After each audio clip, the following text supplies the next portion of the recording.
Well, good Tuesday morning, everyone, joining us for devotions. This is the day the Lord has made, so let us rejoice and be glad in it. I hope you're having a great start to the week here.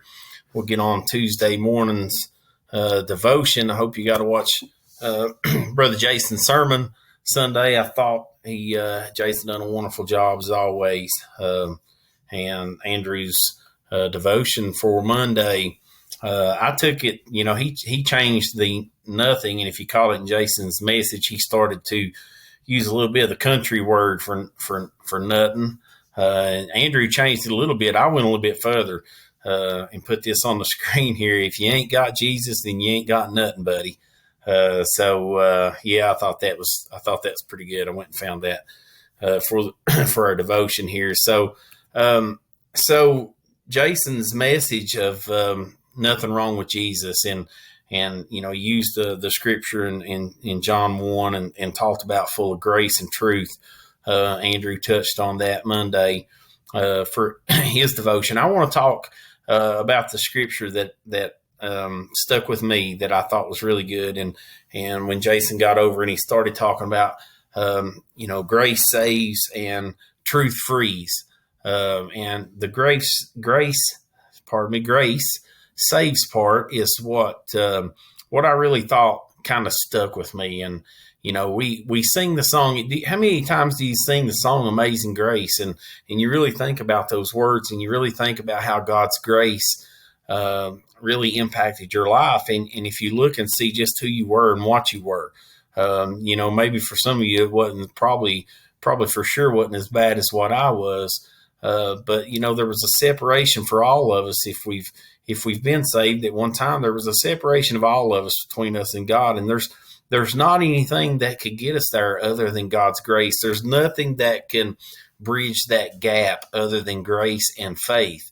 This scripture stuck out to me, and I wanted to share it with you today. And I hope this will give you a little boost here for the rest of the week. And Ephesians 2:8-9 says, For by grace are ye saved through faith. And I've got underlined, not of yourselves. It is the gift of God. And we talked about, grace being God's unmerited favor and just what that puts upon us. And, there's no way that we can ever do, or nothing we can ever do, or how hard we can ever work that'll put us in line to earn that. And Jason made that comment Sunday, and I thought that was just extremely great comment, that nothing we're going to do is put us in line for that. So for by grace are you saved through faith, and that not of yourselves. It's the gift of God. It's His gift to us. It's His unmerited favor. It's His mercy upon us. And verse 9 says it's not of works, lest any man should boast. And it can't be of works. And see, so many times I think we get caught up in that don't get me wrong. I think after we're saved, there's a work that's going to come with that and what we do, but works are not going to save us. There's nothing we can do. And trust me, I've tried that part. I've tried to do all the works leading up to getting saved, and it never got me anywhere. I can say I'm going to do this or I'm going to do that. I'm going to get better at this. I'm not going to do this anymore. But we try to work and we try to accomplish. There's no amount we're going to get to the church that's ever going to save us. There's no many times. It doesn't matter how many times we check off the church list in a month that we went to church. It doesn't matter how many times we mow the yard. It doesn't matter how many times we clean the church. It doesn't matter how many times we sweep the parking lot. It doesn't matter how many times, whatever. There's not enough works that we can do. It's just faith and God's grace. And if it is of works, it says, lest any man should boast. And, Paul's thinking there is, if we done anything ourselves that we worked, what would we do?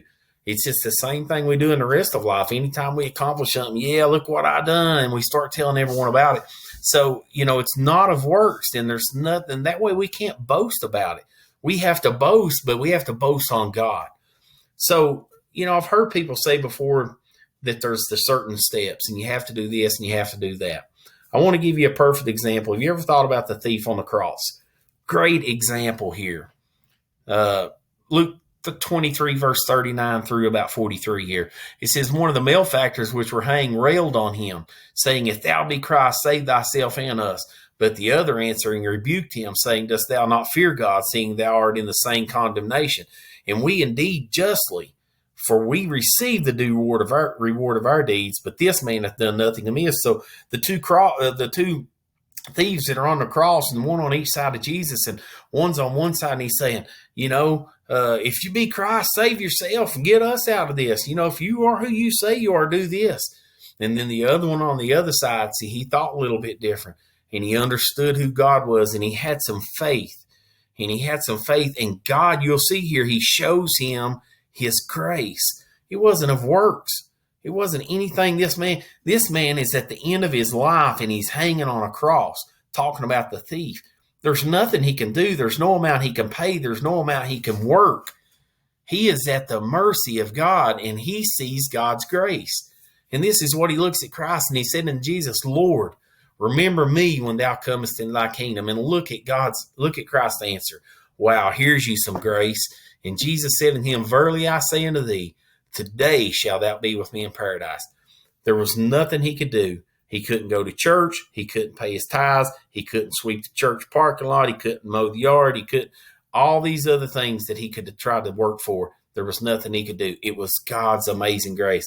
I want you to spend some time today when you get that moment and God brings it back up. I want you to think in your mind about God's amazing grace for your life and what he's done. And if you don't know that, if you're still trying to work, stop the work. Stop trying to work your way. Just give what you got. Come as you are and give that to God. Come taste and see his amazing grace. I love you guys, and I hope you have a great day.